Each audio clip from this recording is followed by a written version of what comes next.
Doctor के बाहर निकलते ही मनन ने मुझे लेटी हुई अवस्था में ही बाहों के घेरे में कस लिया था। मैं कसमसाई नेहा तो मनन ने उसे भी इस घेरे में ले लिया। कहानी शुरू करने से पहले हमारे चैनल कहानियां 7.4 को प्लीज सब्सक्राइब एंड लाइक अवश्य करें ताकि हमें मोटिवेशन मिलता रहे ताकि आप लोगों के लिए नया नया कहानी लाता रहूं। आइए कहानी शुरू करते हैं। एक स्त्री अपने घर की धुरी होती है।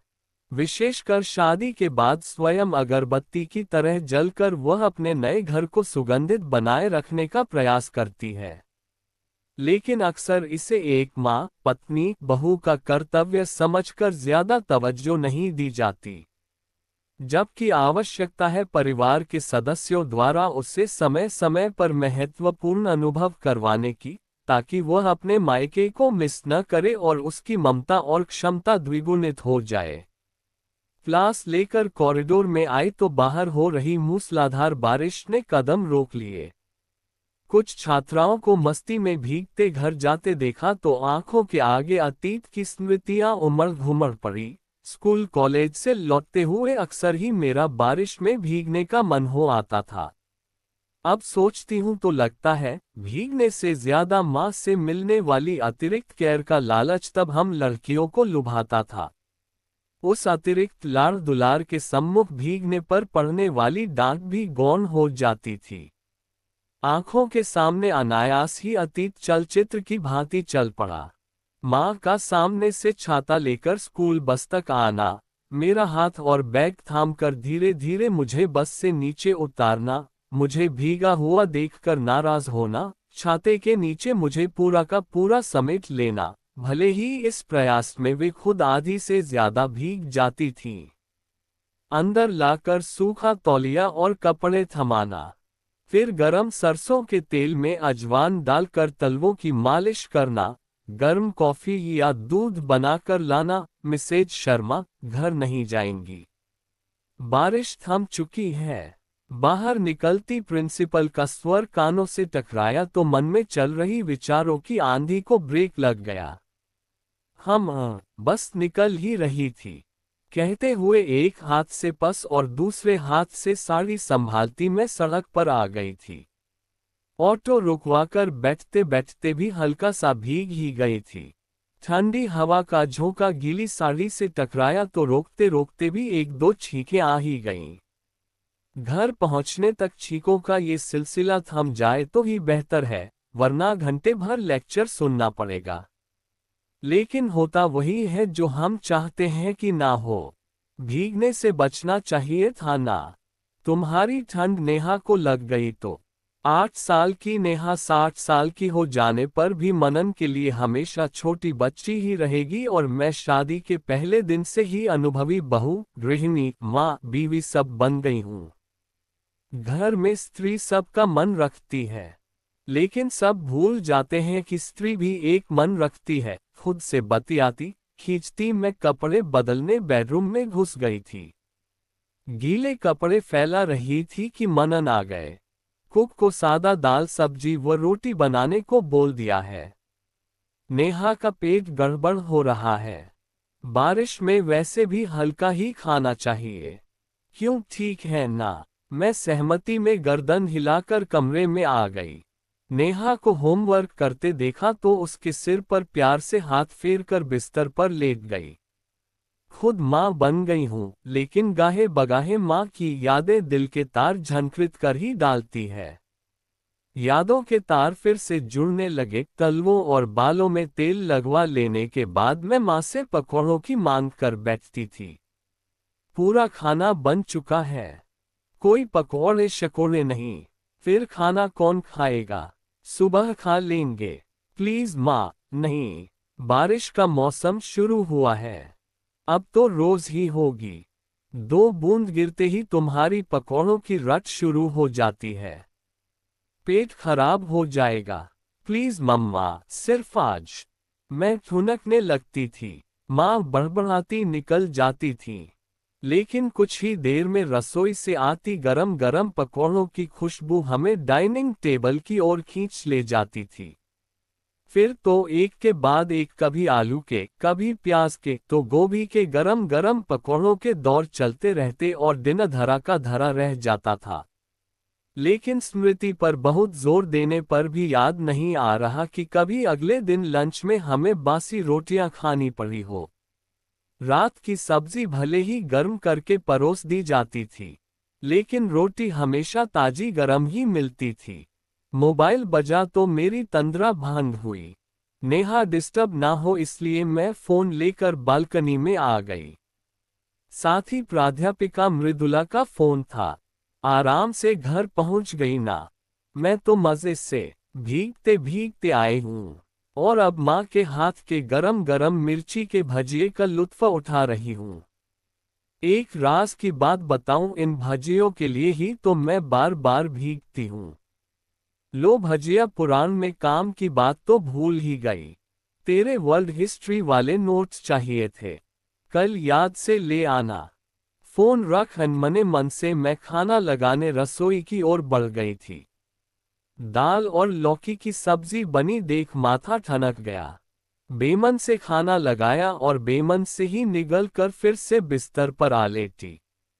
नेहा टीवी देखने लगी थी और मनन फोन पर व्यस्त हो गए थे। शायद अपनी माँ से बतिया रहे थे। लड़कों की जिंदगी में कितनी मानें आ जाती हैं ना। एक अपनी माँ तो होती ही है, फिर बहन भी माँ हो जाती है।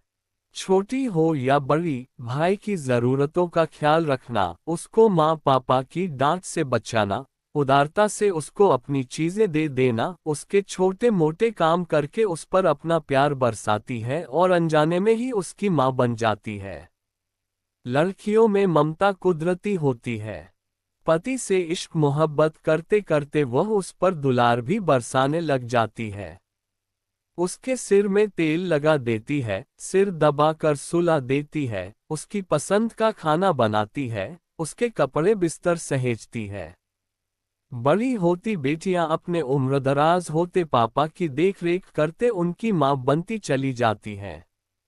नेहा को ही देख लो, अभी से पापा की चमची बन चुकी है। अपनी सोच पर मुझे अनायास ही हंसी आ गई। मुझे मनन से कोई ईर्ष्या नहीं है, बस दिल में एक कसक सी है कि हम लड़कियों की जिंदगी में एक ही माँ क्यों होती है। वे सैकड़ों हजारों चीजें जो माँ मेरे लिए करती थी, माँ से दूर होने के बाद किसी ने नहीं की। तभी तो वह हर पल बेतरह याद आती है। अब अभी की ही बात ले लो, खाना मेरी पसंद का नहीं था। माँ होती तो मैं जरूर नाक भान सिकोड़ती, शायद प्लेट ही सरका देती। माँ आरंभ में डांटती समझाती, पर फिर थोड़ी देर बाद ही गरम गरम मैगी या नमक मिर्च का पराठा लेकर आ जाती। अन्न से रूठना, उसका अपमान करना अच्छी बात नहीं होती लाडो। कल पता नहीं कैसा ससुराल मिले, कौन नखरे उठाएगा तेरे। चलो अब खा लो, भूखे पेट नहीं सोते। माँ नखरे सहती थी, इसलिए उनसे लड़ियाते भी थे, लेकिन उनसे दूर होने के बाद किसी ने इस तरह लाड़ नहीं दिखाया। मैं भी तो अपने आप सारी सब्जियां खाने लगी। मेरी जिंदगी में माँ सिर्फ एक ही रही, फिर वे भी हमेशा के लिए स्मृतियों में समा गई। दोबारा कभी कोई माँ नहीं आई। हालांकि मैं बड़ी होकर जरूर माँ बन गई, जैसा कि हर लड़की अपने आप हो जाती है। छोटे भाई की, पति की, बेटी की, लेकिन मुझे लाड़ दुलार करने, मेरे नखरे उठाने दोबारा कोई माँ नहीं आई। एक छींक आई तो मैंने लिहाफ कसकर लपेट लिया। सोई नहीं अभी तक। क्या हुआ? जुकाम ठीक नहीं हुआ क्या अभी तक? गर्म दूध में हल्दी ले लो। अच्छा सुनो, कल मेरी एक जरूरी मीटिंग है तो नेहा को स्कूल छोड़ने का काम तुम कर देना। माँ को थोड़ा बदन दर्द है तो उनकी कल याद से तबीयत पूछ लेना। मैं उधर लैपटॉप पर कल की मीटिंग की तैयारी कर रहा हूँ। तुम सो जाओ। मनन लैपटॉप उठाकर चलते बने। अपनी असहायता पर मेरा मन भर आया। अभी माँ होती तो गर्म हल्दी वाला दूध पिलाए बिना मुझे सोने नहीं देती। सिर पर, बालों में हल्की हल्की थपकियां सोने में सुहागे का काम करती। कई बार तो मैं वैसे ही ठुनक जाती थी। तबीयत खराब नहीं हो तो क्या आप मुझे प्यार से नहीं सुला सकती? गुल्लक सी है मेरी माँ, जैसे गुल्लक पैसों को संभालती है, माँ ने मेरी खुशियों को संभाला है। खैर, इन यादों का कोई और छोर नहीं है। गहरी निश्वास भर मैंने सिर के ऊपर तक लिहाफ तान लिया और सोने का प्रयास करने लगी। अगले 2 दिन बेहद व्यस्तता में गुजरे। कॉलेज में रोजगार मेला लगा था। कन्वीनर होने के नाते मुझ पर ढेरों जिम्मेदारियों का बोझ था। इस पर मनन की भी व्यस्तता के चलते नेहा को स्कूल छोड़ने की एक अतिरिक्त जिम्मेदारी और मेरे सिर पर आ गई थी। जिंदगी ऐसी ही है, मजबूरियां देर रात तक जगाए रखती हैं और जिम्मेदारियां सवेरे जल्दी उठा देती हैं।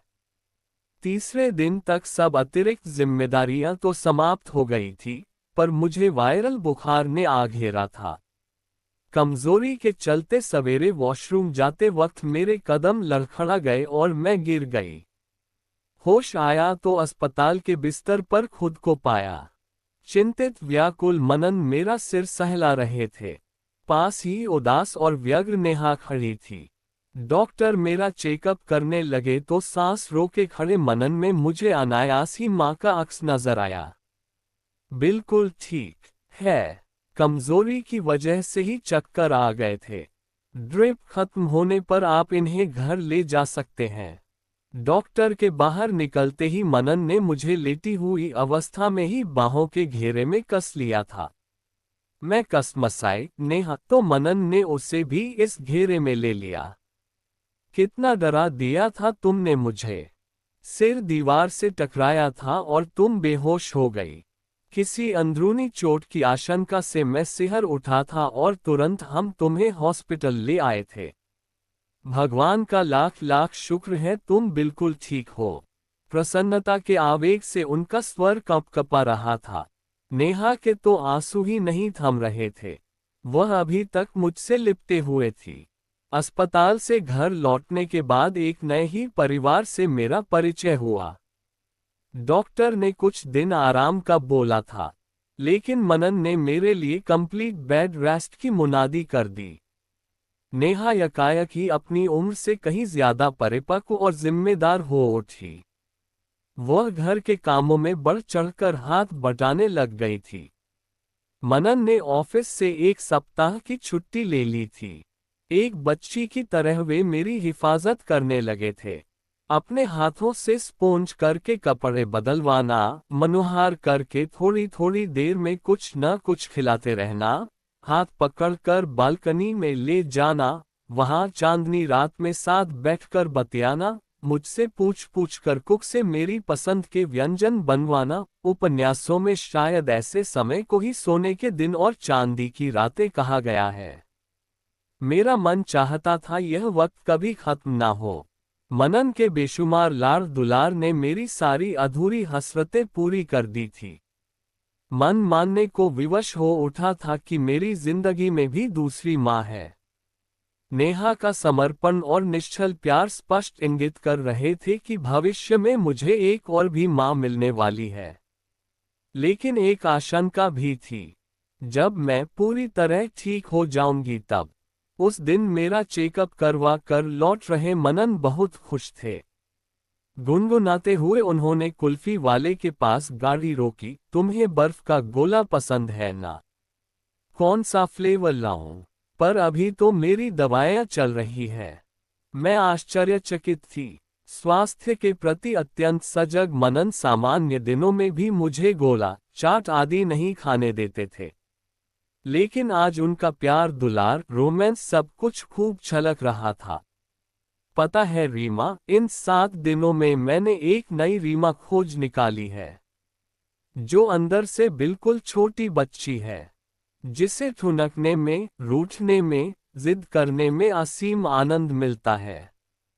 जब उसकी कोई जिद, कोई इच्छा पूरी होती है तो वह बच्चों की तरह ही एकदम किलक उठती है। मुझे उसे एक माँ की तरह हैंडल करने में बहुत मजा आया। कहाँ छुपा रखा था अब तक इस मासूमियत, इस अलहड़पन को। मनन ने दोनों हाथों से मेरा चेहरा थाम लिया था। मैं चाहता हूं तुम्हारे अंदर की यह बच्ची कभी विलुप्त न होने पाए। इन कुछ दिनों में मैंने महसूस किया कि संबंध बड़े नहीं होते, उन्हें संभालने वाले बड़े होते हैं। हमारे लिए तुम्हारा निस्वार्थ प्यार, केयर हमें कभी माँ के दूर होने का एहसास नहीं कराता। लेकिन बेहोशी में तुम्हारा रह रहकर अपनी माँ को पुकारना मुझे अंदर तक भेद गया।